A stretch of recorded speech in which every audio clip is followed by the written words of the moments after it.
Le sandwich vietnamien, on va démarrer avec une version basique. Une version basique à base de mortadelle vietnamienne, le fameux Yora. Et le nem chua, pourquoi pas. Hein, après tout, c'est quelque chose de très agréable comme charcuterie.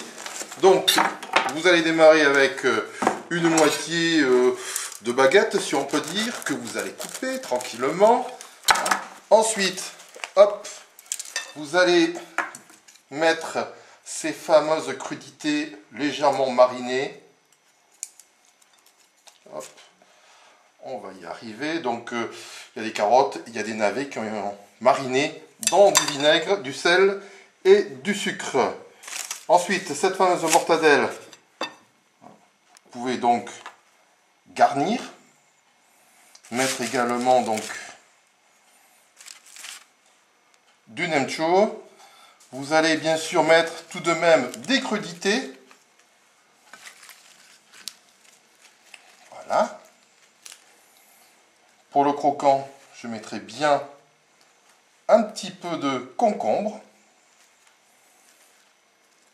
Et puis quelque chose qui est très important pour le goût, ça va être, vous en doutez bien, des herbes aromatiques, donc des feuilles de coriandre. Ah, voilà, je vais mettre ça comme ça. Donc, on y est presque. On aime bien également mettre des petits oignons ou des lamelles d'échalote, comme c'est le cas ici présentement. Et puis, donc, vous avez le choix entre mettre du piment ou là, de la sauce pimentée sriracha.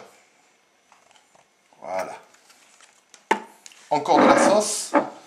Pour assaisonner le tout, je vous propose de la sauce Maggi. Et c'est le moment donc de passer à table. Voilà.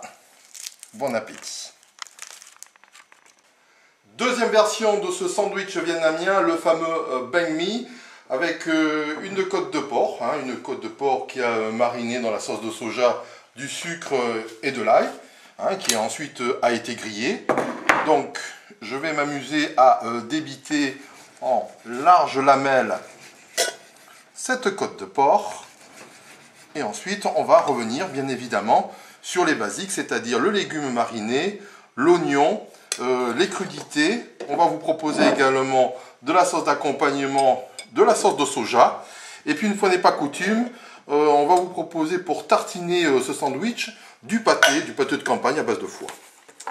C'est parti. Hop. Donc, une petite moitié de baguette. Cette petite moitié de baguette, on va y mettre donc un petit peu donc de pâté. Là, on voit véritablement donc l'influence de la gastronomie, de la charcuterie française dans ce plat. Ensuite, nous démarrons avec des petits oignons.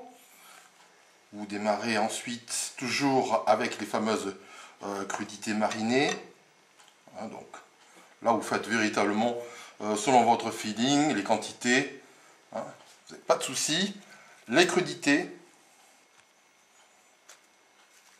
Vous continuez avec ce qui donne toujours un goût incontournable, des petits brins donc de coriandre. On va y proposer également de la salade. Donc, un petit peu de salade.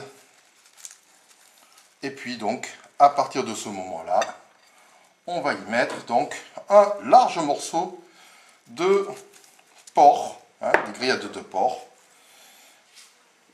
Et le tout sera bien évidemment assaisonné donc avec de la sauce soja. Voilà, donc bon appétit une deuxième fois.